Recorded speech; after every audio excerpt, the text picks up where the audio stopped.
सिद्धं शुद्धं पडमिय जिणिन्दवर्णेमि चन्दमकलङ्कं गुडरयणभूषडुदयं जीवस्य परुवणं वोक्षम्।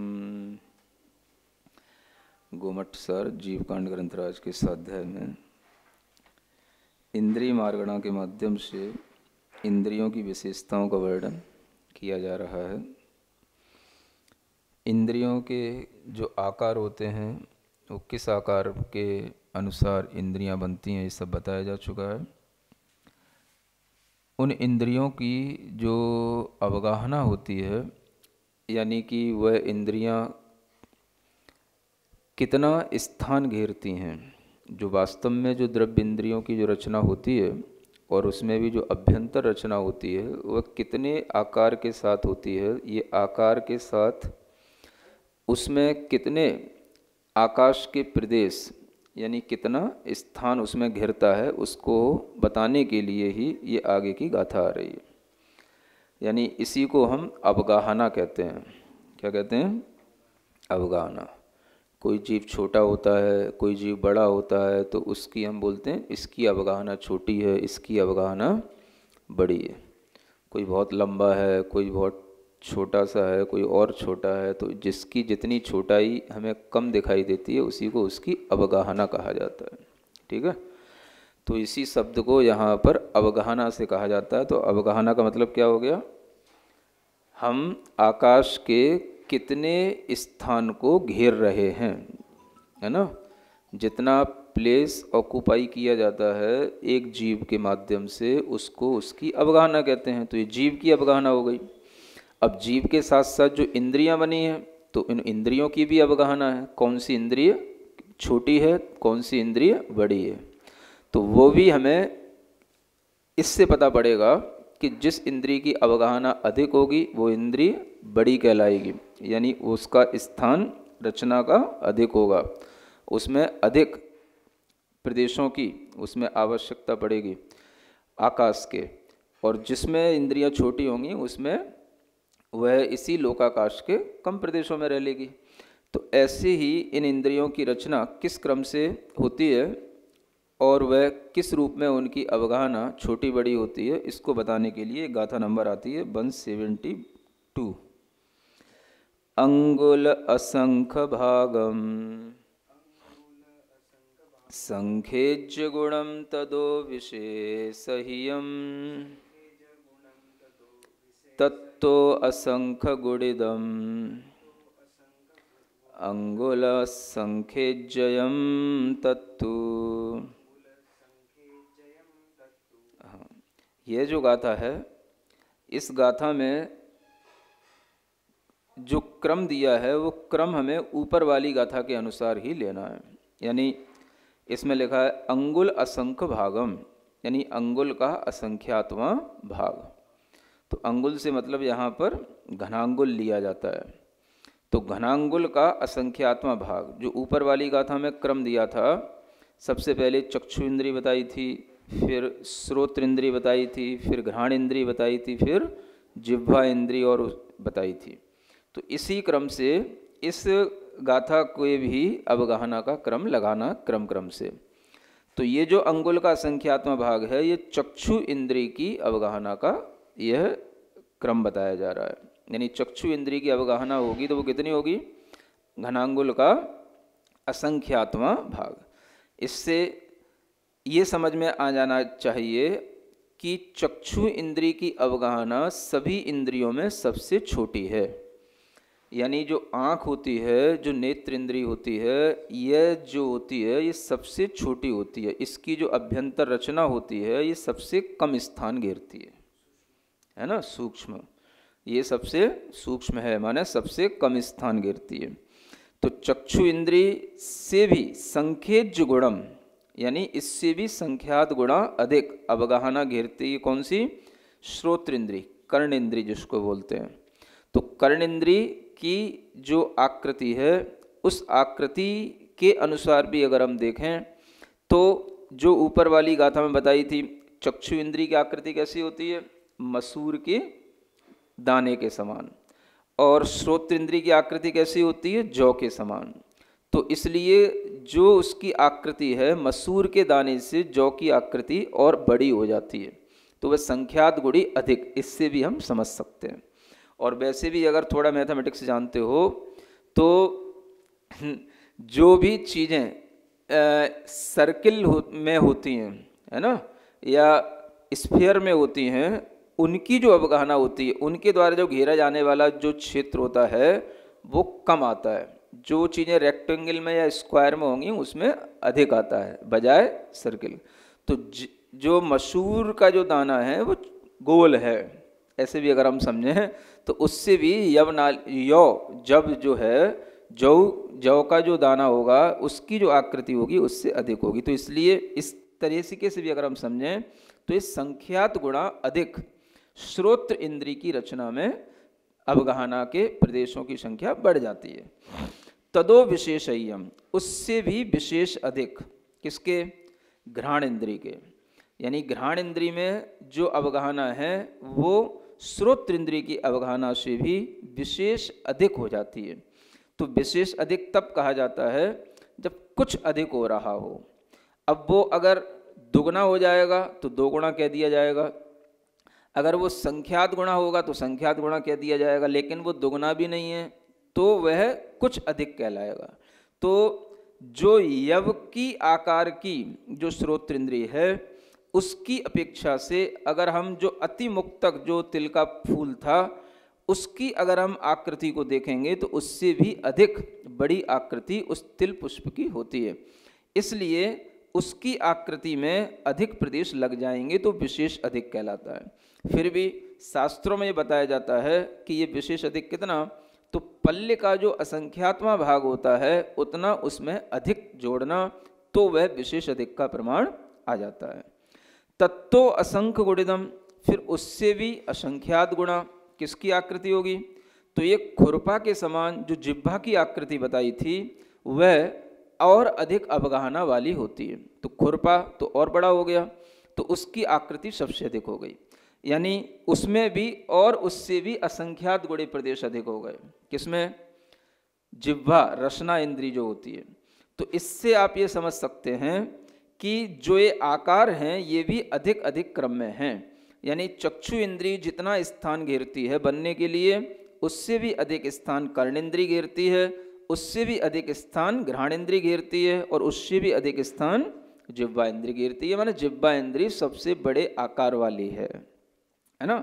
अब यहाँ पर लिखा है असंख्य गुणिदम, तो असंख्य गुणित में यहाँ पर भी पल्य के असंख्यात्मा भाग, उसमें जितने प्रदेश होंगे उतना ही अधिक यहाँ पर गुणित रूप में करना है। यानी कि जो पिछला वाला था घ्राण इंद्रिय, उस घ्राण इंद्रिय में जो भी आकाश के प्रदेशों की अवगाहना बनेगी उसमें जितने परमाणु आएंगे, उसमें जितना अवगाहना का क्षेत्र आएगा, उसमें पल्य के असंख्यात विभाग का गुणा करेंगे तो जिह्वा इंद्री के ये प्रदेशों की संख्या आ जाएगी। यानी जिह्वा इंद्री इतना स्थान घेर करके अपनी रचना करती है, वह भी इसकी ये अभ्यंतर द्रव्य इंद्री की रचना का ये विज्ञान है। बाहर की रचना तो बड़ी वैसे भी दिखाई दे रही है। वैसे भी देखा जाए तो चक्षु इंद्री से, है ना, कर्ण इंद्री, और कर्ण इंद्री से घ्राण इंद्री, और घ्राण से जिह्वा इंद्री बड़ी ही है। वैसे भी देखोगे तो आकार उसका बाहरी भी बड़ा दिखाई दे रहा है, लेकिन भीतरी आकार भी इसी तरह से बड़ा होता है, ऐसा जानना। अंगुल संख्य जयम तत्तु, अब ये जितना भी ये आकार यहाँ पर बताया जा रहा है ये सब भी मिला करके ये अंगुल का ही संख्यात्मा भाग ही रहता है। यानी कि ये सभी जो है घनांगुल के संख्यात्मक भाग वृद्धि होते होते भी ये उसी में समाहित हो जाते हैं। इस तरह से यहाँ पर किस इंद्री की कितनी अवगाहना है ये बताया गया। अब इसके आगे का विषय गाथा 173 में कहते हैं, सुहुमणि गोद अपज्जत तयस्य जादस्य तदीय समयम्मि अंगुल असंख्य भागम जहंड मुक्कस्यम मच्छे। हाँ, अब देखो 4 इंद्रियों के बारे में तो ये अधिक अधिक क्रम से बता दिया। अब एक इंद्री बची रह गई, कौन सी? स्पर्शन इंद्री। तो उस स्पर्शन इंद्री को बताने के लिए यहाँ पर कहते हैं कि स्पर्शन इंद्री तो जितना बड़ा जो शरीर होगा उसकी स्पर्शन इंद्री की अवगाहना उतनी अधिक होगी, और जितना जिसका शरीर छोटा होगा उतनी ही उस स्पर्शन इंद्री की अवगाहना भी छोटी हो जाएगी। यानी कि यहाँ पर हमें वह जीव देखना पड़ेगा जो जीव दुनिया में सबसे छोटा हो और जो दुनिया में सबसे बड़ा हो। सुन रहे हैं? तो जानते हैं दुनिया में सबसे छोटा जीव कौन सा है और दुनिया में सबसे बड़ा जीव कौन सा है? दुनिया का मतलब जो आपको दुनिया दिख रही वो नहीं, जो 3 लोक हैं पूरे, चाहे उसमें कोई भी त्रियंश गति का हो, चाहे मनुष्य गति का, चाहे देव गति का, चाहे नरक गति का, तो पूरे चारों गतियों के जीवों में जो सबसे छोटा होगा वो और जो सबसे बड़ा होगा वो यहाँ इस गाथा में बताया गया। पहले भी इसके बारे में आपको बताया जा चुका है। सुहुम निगोध यानी कि सूक्ष्म निगोध अपज्यत्यस्य अपर्याप्तक की, जादस्य माने उत्पन्न हुए के, तदीय समयम्मी तीसरे समय में, अंगुल असंख्य भागम अंगुल के असंख्यात्मक भाग, जहन्नम यानी जघन्य, और उक्कस्यम यानी उत्कृष्ट जो होती है वह मत्स्य यानी मत्स्य में होती है। क्या समझ में आया? सबसे जघन्य अवगाहना 3 लोक के अंदर सबसे छोटे जीव की स्पर्शन इंद्री की होगी, और वह सबसे छोटा जीव कौन सा होता है? सूक्ष्म निगोध अपर्याप्तक जीव। कौन सा? सूक्ष्म निगोध अपर्याप्तक जीव। अब निगोध जीव के बारे में तो आपने सुन रखा है, लेकिन वह निगोध जीव भी 2 प्रकार का है, एक बादर होता है और एक सूक्ष्म होता है। तो बादर जीव नहीं लेना, कौन सा जीव लेना? सूक्ष्म जीव लेना, है ना। यानी बादर की जो अवगाहना होगी वो अधिक होगी। अब सूक्ष्म में भी फिर एक कंडीशन और है, वो भी जीव 2 प्रकार के होते हैं जो सूक्ष्म होते हैं, एक पर्याप्तक होते हैं और एक अपर्याप्तक होते हैं। तो पर्याप्तक हो गए तो उनकी इंद्री की रचना पूर्ण हो जाएगी, तो बड़ा जीव हो जाएगा। तो अपर्याप्तक जिसने अपनी कोई भी इंद्री की रचना कर ही ना पाई, पूर्ण ही नहीं कर पाई, ऐसे उस अपर्याप्तक जीव को लेना है। तो यहाँ कौन सा जीव आ गया? सूक्ष्म निगोध अपर्याप्तक जीव, है ना। सूक्ष्म भी होना चाहिए और वह अपर्याप्तक होना चाहिए। अपर्याप्तक का मतलब तो बता ही चुके हैं, जो कुछ भी डेवलप नहीं हुआ है, अनडेवलप फॉर्म में है, वह सूक्ष्म निगोध जीव लेना है। और वो भी कौन सा लेना है? अब एक और कंडीशन आ गई, उत्पन्न जब वो हो रहा हो, यानी जब वह किसी भी गति से आकर के सूक्ष्म निगोध की गति में जन्म ले रहा हो, उत्पन्न होने के तीसरे समय में उसकी अवगाहना जघन्य होगी। माने जो उत्पन्न हुआ है उसकी जो आयु चल रही है तो वह आयु का तीसरा समय होना चाहिए, उत्पन्न होने का तीसरा समय होना चाहिए। यानी कि ना तो वो पहले समय में उसकी अवगाहना अधिक कम होगी, ना दूसरे समय में होगी, तीसरे समय में ही होगी, चौथे में भी नहीं होगी, 5वें में नहीं होगी, फिर उसकी लाइफ में कभी नहीं होगी। तो ये जो अवगाहना तीसरे समय में ही जघन्य बताई गई है, उसका भी कारण पहले बताया जा चुका है, क्योंकि उससे पहले वह उसी फॉर्म में रहता है, या तो वो स्क्वायर होगा या रेक्टेंगल उसका आकार बन रहा होगा, और तीसरे समय में वो एक बिंदु के आकार में आ जाता है, वो गोल आकार में आ जाता है। तो उस समय पर उसकी अवगाहना सबसे जघन्य बन जाती है। फिर उसके बाद में उसके लिए फिर और थोड़ी सी, मतलब जो 9 कर्म वर्गणाएं हैं, पुद्गल स्कंद है, वो और उसके साथ में जुड़ने लग जाता है, क्योंकि वो धीरे धीरे आगे बढ़ रहा है। लेकिन वो अब पर्याप्त तो होगा नहीं, लेकिन जितनी भी उसकी आयु है, जो एक श्वास का 18वां भाग होती है, उतने में भी वह तीसरे से अधिक समय की भी जो आयु रखेगा उसमें वह उसकी अवगाहना बढ़ जाएगी। इसलिए जो अवगाहना सबसे कम होगी वो केवल और केवल तीसरे समय में ही होगी,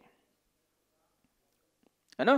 तो ये चीज ध्यान रखने की है। और वो अवगाहना कितनी है? वो भी अंगुल का असंख्यात्मा भाग ही कहलाएगी, क्योंकि वो असंख्यात्मा भाग से छोटा कुछ नहीं है, और वो असंख्यात्मा भाग भी बहुत प्रकार का होता है। तो अब आपके दिमाग में ये रहना चाहिए कि 3 लोक के अंदर सबसे छोटा जीव कौन सा? सूक्ष्म निगोध अपर्याप्तक, वह जीव जो उत्पन्न होने के तीसरे समय में है। समझ आ रहा है? हाँ, जो उसकी आयु अभी है, श्वास का भी 18वां भाग आयु में भी असंख्यात समय हो जाएंगे, तो उनको नहीं गिनना है, केवल तीसरे समय वाला जीव गिनना है। इतना सूक्ष्म वर्णन आपको मिलता है। बताओ आप कहाँ देखोगे, कौन से माइक्रोस्कोप में सूक्ष्म जीव देखने जाओगे, है ना? कुछ नहीं दिखाई देगा। इसलिए यहाँ देखोगे तो सब दिखाई देगा। तो 3 लोक के अंदर सबसे छोटा जीव तो ये हो गया, और सबसे बड़ा जीव कहाँ मिलेगा? उक्कस्यम, माने उत्कृष्ट जो अवगाहना वाला जीव है वो होता है महामत्स्य, है ना? ये मत्स्य माने बड़ा मत्स्य होता है। जो ये कहाँ मिलता है? तो ये स्वयंभू रमण समुद्र में जो मत्स्य होता है 1000 योजन अवगाहना लंबा होता है। तो ये सबसे बड़ा जीव है। कितना? हाँ, कौन सा? महामत्स्य। बाकी सब छोटे हैं। कोई भी मनुष्य होगा तो उसकी अधिकतम ऊंचाई 500 धनुष, ज़्यादा से ज़्यादा 525 धनुष, जैसे कि बाहुबली भगवान की थी। समझ आ रहा है? देवों में तो और छोटी अवगाहना होती, नारकियों में और कम होती। तो त्रियंचों में ही जो है यह सबसे छोटी और सबसे बड़ी अवगाहना होती है। त्रियंच ही सबसे बड़ा होता है। तो स्वयंभू रमण समुद्र का जो मगरमच्छ है वो है 1000 योजन लंबा, है ना? 500 योजन चौड़ा और 250 योजन मोटा है ना? ऐसा जो है वो मगरमच्छ होता है, उसकी अवगाहना सबसे अधिक होती है। तो ये उसी की स्पर्शन इंद्रिय की अवगाहना सबसे अधिक कहलाएगी। तो इस तरह से 5 इंद्रियों की अवगाहना के बारे में यहाँ पर बता दिया। अब यहाँ पर जो है इंद्रियों का जो वर्णन था वो यहाँ पूर्ण हो जाता है। चूंकि ये इंद्रिय मार्गणा है, इसलिए इसमें इंद्रियों के साथ साथ अतीन्द्रिय का भी वर्णन अंत में किया जाता है। तो अब अतीन्द्रिय ज्ञान वाले कौन होते हैं या अतीन्द्रिय जीव कौन होते हैं? जो इंद्रियों से परे रहते हैं, इंद्रियों का उपयोग नहीं करते हैं, ऐसे जीवों के बारे में यहाँ पर इस गाथा नंबर 174 में बताया जा रहा है। न वि इंद्रिय करण जुदा अवग्गहा दीहि गाहया अत्थे नेवय इंद्रिय सोखा अनिंद्रियाणंतणान सुहा। हाँ, न भी माने नहीं होता है। क्या नहीं होता? इंद्रिय करण जुदा, इंद्रिय और करणों से वह युक्त नहीं होते हैं। अवग्गहादि और अवग्रह आदि के द्वारा भी गाहया अत्थे, वह अर्थों को ग्रहण माने पदार्थों को ग्रहण नहीं करते हैं। नेवय इंद्रिय सौखा, और ना ही उनके पास में कोई इंद्रिय सुख होते हैं। अनिंद्रिया, ऐसे जीवों को हम क्या कहते हैं? अतीन्द्रिय जीव कहते हैं। क्या बोलते हैं? अनिंद्रिय का मतलब यहाँ पर इंद्रियों से रहित। ऐसे अनिंद्रिय जीव अनंतणान सुहा, जो अनंत ज्ञान और अनंत सुख वाले होते हैं। समझ में आ गया? ये जो ऐसे जीव होंगे तो वो कौन जीव होंगे? अब यहां पर स्पष्ट तो लिखा ही हुआ है, जिनमें अनंत ज्ञान और अनंत सुख हो वही जीव इंद्रियों से परे अतीन्द्रिय जीव कहलाएंगे। तो अनंत ज्ञान अनंत सुख किसके पास होता है? तो जो केवली भगवान होंगे, अरिहंत होंगे, उनके पास होगा, या जो सिद्ध होंगे उनके पास होगा। यानी अरिहंत और सिद्धों के पास ही यह अनंत ज्ञान अनंत सुख होता है। तो उन्हीं के लिए यहाँ कहा जा रहा है कि यही जो है अनंत ज्ञान और अनंत सुख को धारण किए हुए अतीन्द्रिय जीव हैं। बाकी सब कौन से जीव हैं? बाकी सब इंद्रियों से सहित जीव हैं। तो इंद्रियों से जो सहित जीव होते हैं वो इंद्रियों के अनुसार जीते हैं। और इंद्रियों में क्या विशेषता होती है कि जो इन अतीन्द्रिय जीवों के अंदर नहीं होती है, और जो अतीन्द्रिय जीवों में विशेषता होती है वो जो इंद्रिय वाले जीवों में नहीं होती है। तो ऐसे जीव जिनमें अतीन्द्रियपना आ गया है, यानी जो इंद्रियों से परे हो गए हैं, उनके लिए यहाँ कहा जा रहा है कि वे इंद्रिय और करण से युक्त नहीं होते हैं। तो इंद्रियों से युक्त नहीं होते हैं, इसका मतलब क्या हो गया कि वो इंद्रियों से अपना काम नहीं लेते हैं। यानी इंद्रियां अगर उनकी हैं तो वो काम नहीं करेंगी। तो ऐसे जीव कौन से होंगे? तो इंद्रियां से सहित भी हों और इंद्रियां काम ना कर रही हों, तो ऐसे जीव तो अरिहंत होंगे। क्योंकि जो अरिहंत हैं उनका शरीर तो है, पंच इंद्रिय जीव है, द्रव्य इंद्रियां उनकी दिखाई देती हैं, लेकिन उन इंद्रियों का कोई काम नहीं है। तो उसका भी कारण क्या है कि उनकी केवल द्रव्य इंद्रियां तो हैं, भाव इंद्रियां उनकी समाप्त हो चुकी हैं। तो भाव इंद्रियों से रहित होने के कारण से उनके अंदर इंद्रियों का कोई भी व्यापार नहीं होता है, इसलिए वो इंद्रियों से रहित हो गए। और जो सिद्ध जीव होते हैं वो तो शरीर से ही रहित हैं, वो इंद्रियों से पूर्ण रूप से रहित हैं। और करण का मतलब ये समझना यहां पर क्रम, करण माने क्या है? माने इंद्रियां जो हैं या कोई भी जो ज्ञान है वो क्रम क्रम से काम करता है। तो जो भी हमारा ज्ञान है वो क्रम क्रम से काम करता है। जैसे मतिक ज्ञान, फिर श्रुत ज्ञान, मतिक ज्ञान में भी पहले स्पर्शन इंद्रिय का ज्ञान इत्यादि, ये सब क्रम से काम करते हैं। तो जब कोई भी ज्ञान क्रम से काम करता है तो वो एक साथ सब चीज़ों को नहीं जान सकता, वो क्रम क्रम से जानता है। लेकिन जो अतीन्द्रिय ज्ञान के धारी हो जाते हैं वो एक साथ सब चीज़ों को जानते हैं, क्योंकि उनके लिए कोई इंद्रियों का क्रम नहीं है, वो इंद्रियातीत हो चुके हैं। और दूसरी बात, अवग्रह आदि के द्वारा अर्थ को यानी पदार्थ को ग्रहण करना, ये भी संसारी जीवों के लिए होता है जो इंद्रिय ज्ञान से सहित होते हैं। किंतु जो अतीन्द्रिय ज्ञान वाले होते हैं उन्हें अवग्रह, ईहा, अवाय, धारणा ऐसे किसी ज्ञान की क्रम क्रम से कोई ज़रूरत नहीं पड़ती। हम लोगों का जो ज्ञान होता है वह धीरे धीरे ही काम करता है। पहले हम किसी चीज़ को देखेंगे, फिर हम उसमें शंका या जिज्ञासा पैदा करेंगे ये क्या थी, फिर हम उसका एक निर्णय करेंगे, फिर हमारे अंदर एक धारणा बन जाएगी हाँ ये ऐसा होता है। तो ऐसा ही हमारा ज्ञान जो है वो सब क्रम क्रम से काम करता है ना। फिर उसके बाद में हम उसी चीज़ को फिर से देखेंगे तो प्रत्यभिज्ञान होगा, तर्क आएगा, अनुमान आएगा। ये सारे के सारे जो ज्ञान होते हैं ये सब क्रम क्रम से काम करते रहते हैं, लेकिन बहुत जल्दी काम कर जाते हैं। इसलिए आपको ऐसा लगता है कि नहीं हमने तो एक साथ सब देख लिया, एक साथ सब जान लिया। तो आप एक साथ कभी नहीं देख सकते, एक साथ कभी नहीं जान सकते। सुन रहे हैं? सब कैसे जानते हैं? क्रम क्रम से जानते हैं। तो ये जो अतीन्द्रिय ज्ञान के धारी हो जाते हैं इन्हें किसी अवग्रह की, ईहा की, अवाय की कोई भी धारणा, प्रत्यभिज्ञान, स्मृति, तर्क, अनुमान, आगम कोई ज्ञान की कोई ज़रूरत नहीं होती। ये सब कुछ अपने लिए प्रत्यक्ष गोचर करके सब कुछ एक साथ जानते हैं। इसलिए अतीन्द्रिय ज्ञान के धारी जो होते हैं उनके पास में अवग्रह आदि ज्ञान नहीं होते हैं। फिर इंद्रियों का सुख जो है वह भी उनमें नहीं होता है, क्योंकि जब उनकी इंद्रियां ही काम नहीं कर रही हैं तो इंद्रियों से मिलने वाला जो सुख होगा उस इंद्रिय सुख का भी उन्हें कोई संवेदन नहीं होता है। क्या समझ में आ रहा? हवा ठंडी चल रही है, किसको संवेदन होगा? जो इंद्रिय ज्ञान से सहित है ना, जिसको सेंसेस के साथ में जिसको नॉलेज हो रही है। और जो सेंसेस नॉलेज से ऊपर उठ चुका है, सेंसुअल नॉलेज से ऊपर उठ गया है, तो उसके लिए चाहे हवा गर्म चले चाहे ठंडी चले उसे कोई स्पर्श का ज्ञान नहीं होगा। और जिनका शरीर ही नहीं है ऐसे सिद्धों के लिए तो कोई भी इंद्रिय का सुख या इंद्रिय का ज्ञान होता ही नहीं। तो हमें भी इंद्रिय का सुख जो मिलता है वो इंद्रिय ज्ञान से मिलता है। तो जब इंद्रिय ज्ञान काम कर रहा है तो इंद्रिय का सुख है, क्योंकि हमारी धारणा उस ज्ञान के साथ जुड़ी हुई होती है कि ये इस तरीके की चीज़ें हमारी इंद्रियों के साथ होंगी तो हम सुखी हैं, और इस तरीके की चीज़ें नहीं हैं तो हम दुखी हैं। तो इसी ज्ञान के कारण से हम सुख और दुख का संवेदन करते हैं। तो जब हमारा ज्ञान इंद्रिय ज्ञान से ऊपर उठ जाता है तो उस समय पर वह इंद्रिय सुख से भी ऊपर उठ जाता है। इंद्रिय सुख भी एक पराधीनता है, क्योंकि ये बाहरी चीज़ों से मिलने वाला सुख है और वह सुख हमेशा आपको वैसा ही मिलता रहे ये कोई ज़रूरी नहीं होता, क्योंकि बाहरी चीज़ें हमेशा बदलती रहती हैं। आपदाएं आती रहती हैं, जाती रहती हैं। कोरोना आता भी रहता है, जाता भी रहता है, फिर से नए नए रूप में आ जाता है, फिर भी आ जाता है।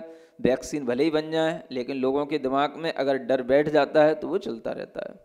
तो कोई भी चीज़ें हैं वो हमेशा आती जाती रहती हैं।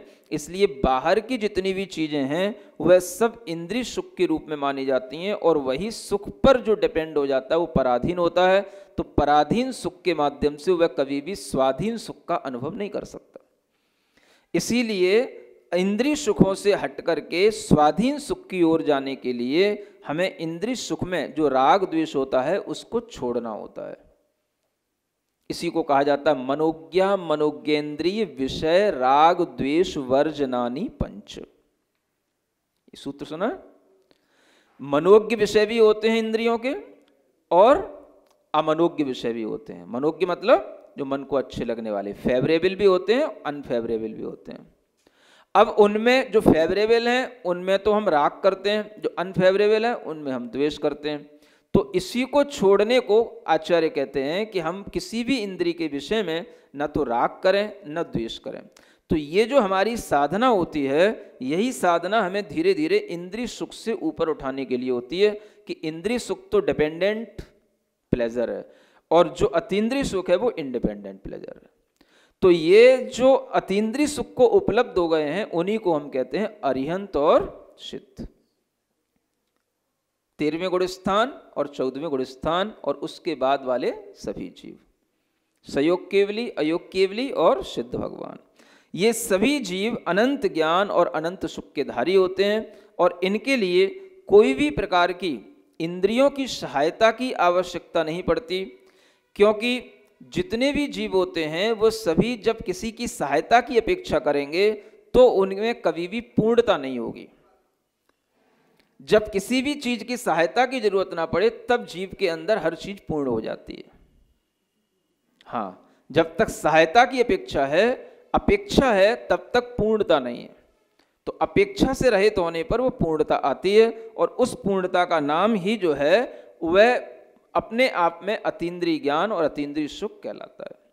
तो इस तरह से हम इन अतीन्द्रिय जीवों के भी स्वभाव को यहाँ पर इस इंद्रिय मार्गणा से समझ लेते हैं और हमें समझना भी चाहिए। आपको पहले भी बताया था कि जब भी कभी इन मार्गणाओं में वर्णन आएगा तो बहुत वर्णन तो इंद्रियों का होगा, लेकिन एक वर्णन यानी बहुत वर्णन तो संसारी जीवों की मार्गणाओं का होगा, लेकिन एक गाथा जरूर आपको संसार से अतीत जो सिद्ध भगवान है उनके बारे में भी बताई जाएगी।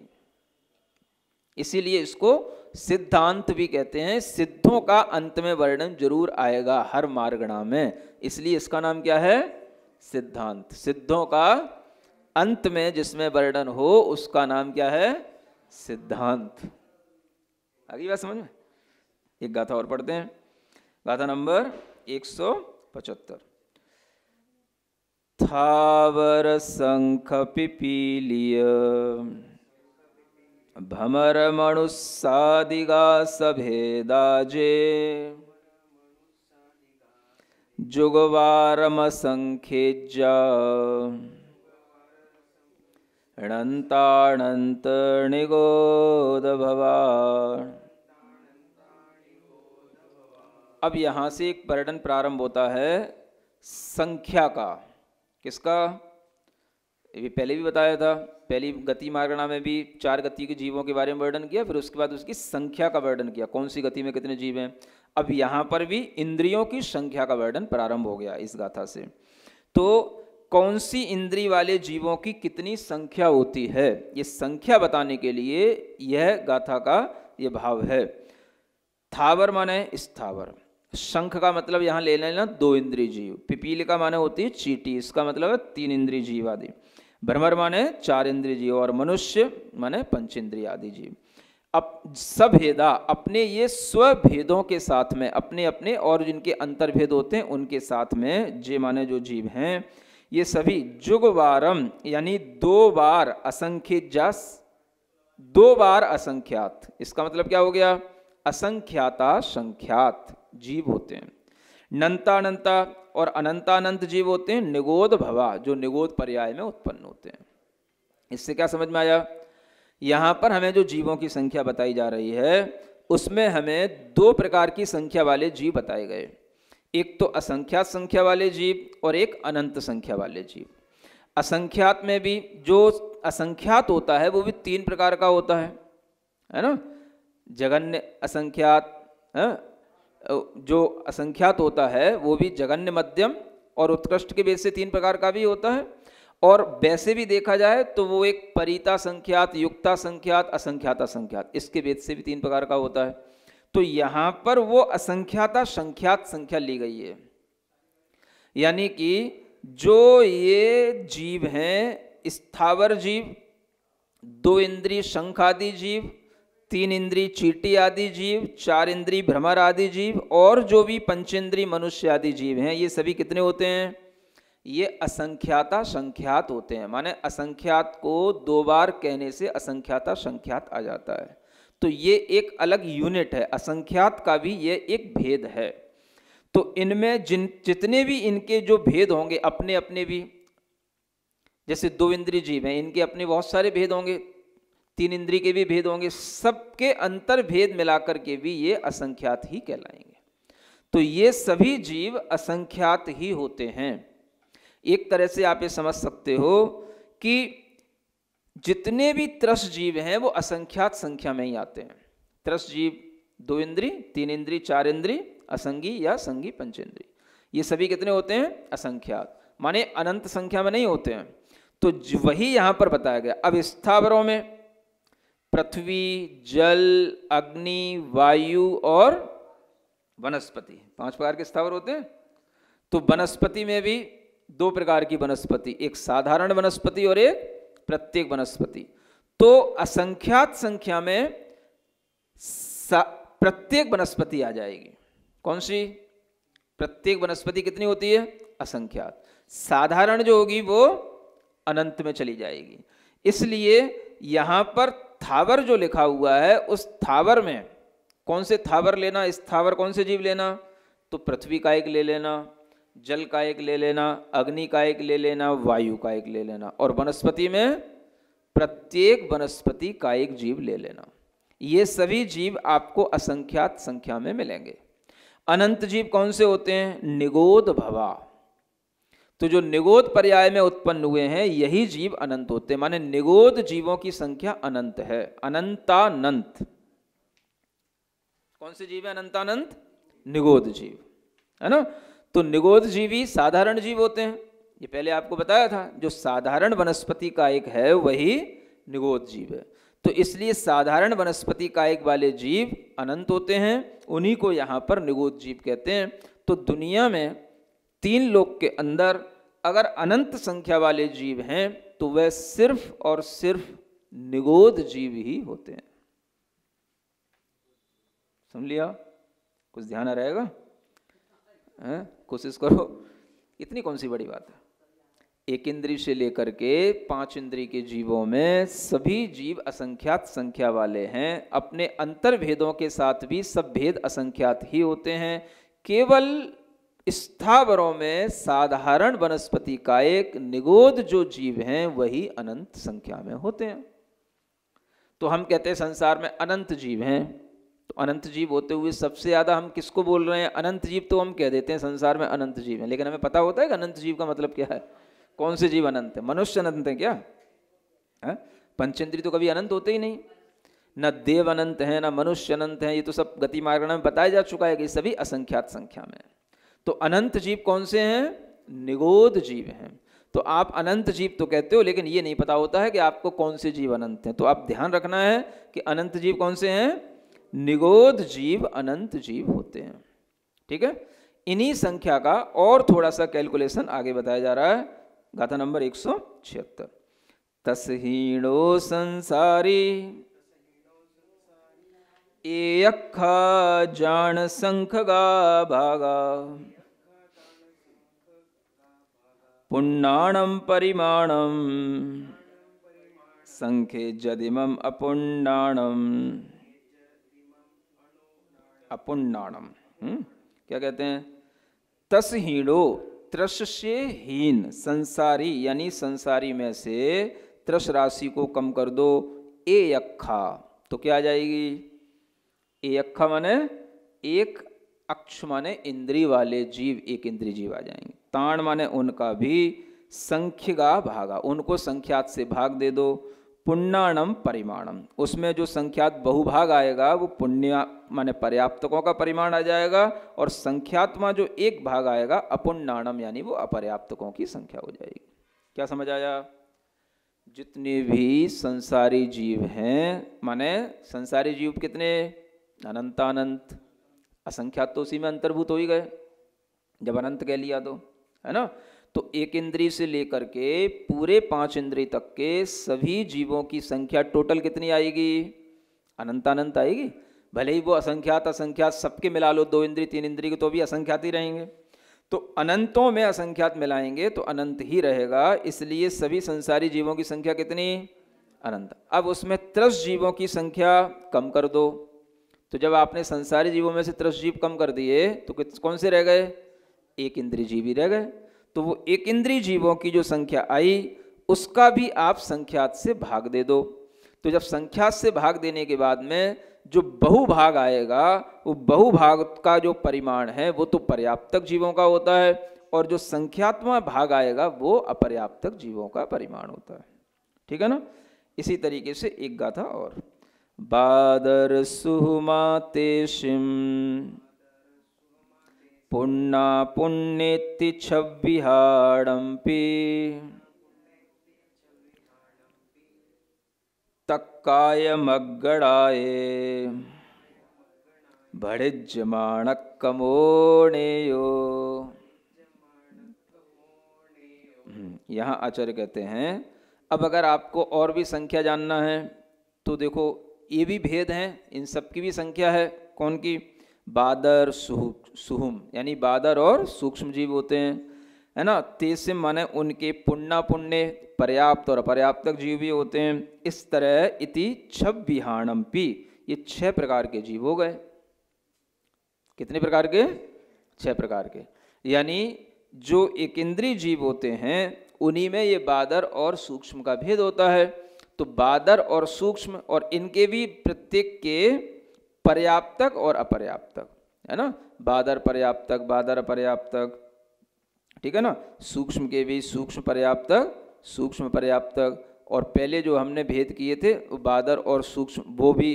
तो ऐसे सब मिला करके ये जो 6 प्रकार के जीव हैं इनको कहाँ से जानना? तो आचार्य कहते हैं इनकी संख्या का वर्णन हम यहाँ नहीं कर रहे हैं। कहाँ करेंगे? आगे काय मार्गणा आने वाली है, उस काय मार्गणा में जो क्रम इनका बताया जाएगा संख्या का, वही क्रम जानना। यहाँ पर आपके लिए अधिक कुछ नहीं बताया जा रहा है। ठीक है ना।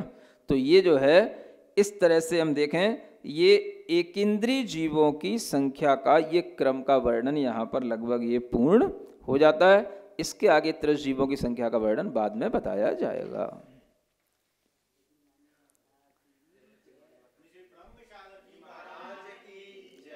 सृजनवाणी जग कल्याणी जग जन मदतम मोह हरि जड़मण हरि गढ़हर हरि जम जरा भव रोग हरि तिथियराणम दिव्यजोनिम जो पड़ई सुड़ई मई धारई राणम सुख मनंत मदरिय सासद मुख पदम पावई।